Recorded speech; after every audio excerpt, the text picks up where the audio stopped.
Nagaa Rabbii guddaa bakka isin jirtanitti isiniif haa baay'atu. Harka fuunee akkam jirtu kabajamtoonni hordoftoonni chaanala kanaa chaanala Ibsaa Aappis warroon haaraa taatan sabiskiraayib gochuu hin dagatinaa. Viidiyoo keenya immoo sheer laayik tuqaa isiniin jenna.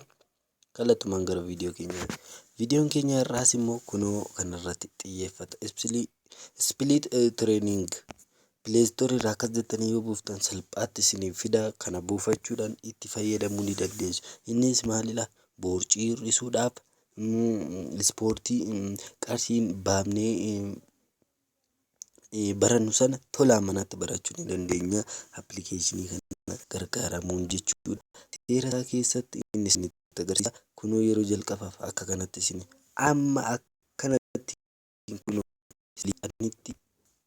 isin barsiisaa jechuudha. Appilikeeshiniin kun keessa gallee waliin ilaala waan keessa jiru. Kunoo yeroo jalqabaaf akkatti inni isin bane okey kan jettu jala kanarra ishii tuquudhaan keessa galuu kunoo waan hin barbaanne ishii kana tuquudhaan duubatti bahuu ni dandeessu. Kunoo skip kunoo guyyaa tokko fa'aa isin jedha.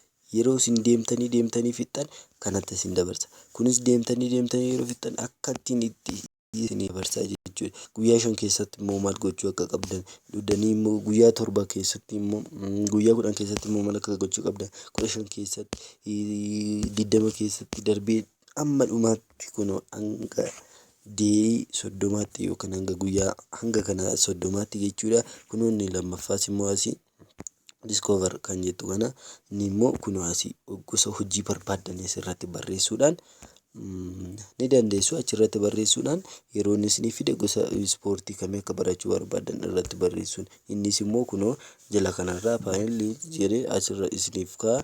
Ishii irraa barbaaddachuun kunoo asittis akka ittiin dardaree kunoo asirra isiniif kaa'a. Kan barbaadan filattanii hojjechuu ni dandeessu. Isa lammaffaa kanatti muceenaa riippoortis kan jedhudha.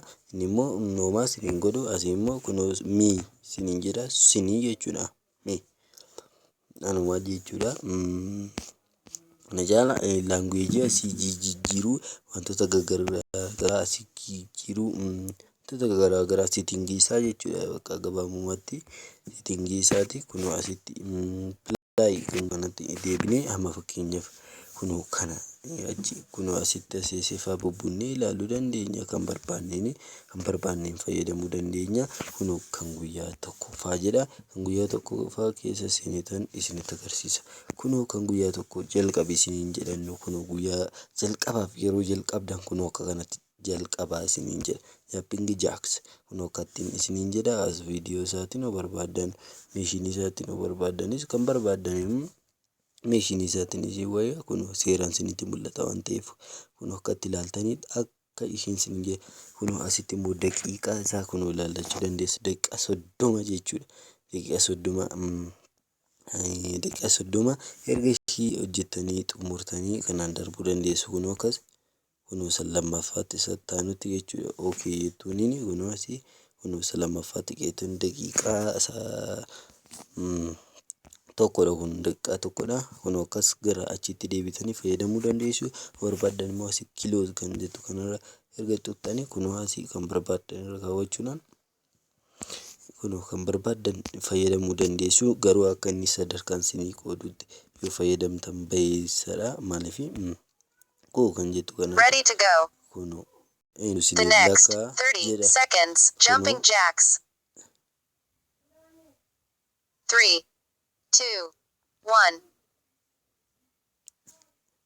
Kunoo isiniif lakkaa Start. jechuudha. 30 seconds. Jumping jacks. Kunoo amma jechuu qabdan isiniif lakkaa innuu isinitti hubannuu jedha. Fixuu qabdan naan jedhee yoo obsaan Start at a slow speed, then gradually increase the pace. yoo isinitti tole laayik tuqxuuf yoo isinitti tole dislaayik tuqxuu fi laayik natti tole Half the time. amma isinitti hafteetti kunoo akkattiin jettanii kunoo akkattiin daqiiqaa 30 kunoo asii isiniif lakkaa'annu. 3, 2, 1. Take a rest. The next 60 seconds, standing knee to chest. Amma kana jedhii jettee maqaa galmeessuu ni Start. dandeessu. 60 seconds. Standing knee to chest. Kunoo asii sagalee sakkatti yoo nama jeeqoo cufuu barbaadan kunoo asii Please keep your body straight when lifting your knee up. cufuu ni dandeessu. Waan barbaadan Start. fayyadamuu ni 60 dandeessu. seconds. Kick crunch. 30 each side. Warroonni illee galabaxamuu barbaadan ispiliitii kanallee fedhii ispoortii warroonni qabdan illee kana keessa galtanii fayyadamuu ni dandeessu.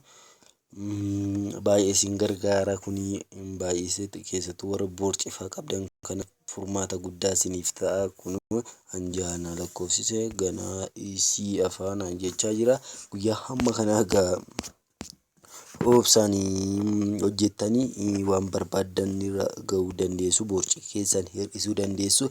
Sheeppii barbaadan argachuu dandeessu. Guyyaa 30ffaa kunoo akkanatti isiniif finished jedhee finished xumurtaniitu isiniin jedha. Mee guyyaa 20ffaa immoo yoo ilaalle asii kunoo finished jetti jedha. Kunoo asii yoo isinitti mul'achaa jira ta'e kunoo asii waan isin rakkisuu hin qabu. Appilikeeshiniin isaa keessaa firiidha. Hanga viidiyoo biraatiin walitti deebinutti nagaa naaf ta'aa isiniin jedha. Viidiyoo kana immoo like, share, subscribe godhaa.